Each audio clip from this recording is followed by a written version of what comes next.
What's up, YouTube? Welcome back to LEGO Minifigure of the Day. Today we'll be taking a look at the 442nd Siege Battalion Clone Trooper. This guy came out in one set back in 2005 as part of the Star Wars Revenge of the Sith line.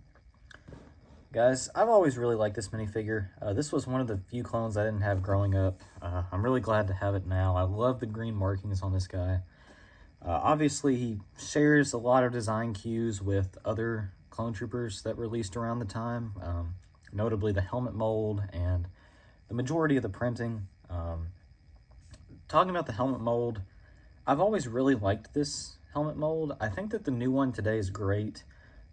This one, I have a lot of nostalgia for it, but I have to admit that from the side, it doesn't look that great. You know, you can see straight through it, so it looks a little weird. It's honestly probably better the way it is today with the molded and printed black for the eyes and everything. There's no holes in it.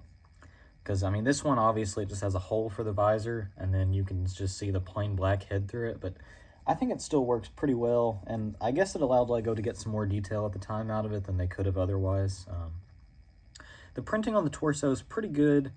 I really like the green accents on it. Obviously, they also released ones with yellow and red, and then also just a plain one. But I think the green looks really good. It's not really accurate to the movie. The one set that this guy came out in was a Kashyyyk set, and obviously all the Kashyyyk clone troopers that you saw were the Scout Trooper ones, which that was one of the first minifigures of the day, so go check that one out if you haven't seen it. But I still think it looks pretty good. The average use price on this guy really surprised me whenever I was searching it up for this video. It's about $46.70 just for one of these. That's crazy to me. A couple of years ago, it was not that much. I think I got this one for $15 in 2020 or 2019, so obviously he's gone up a little bit. His average use price to me, I mean, he's pretty easily an 8.5 out of 10. At the time, really the only thing they could have done better was probably make the helmet better and maybe give him some leg printing.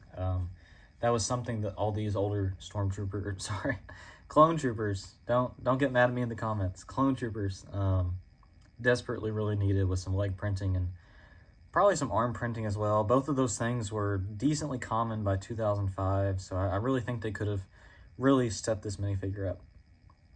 So yeah, guys, thanks for watching, and I will see you all tomorrow. Represent.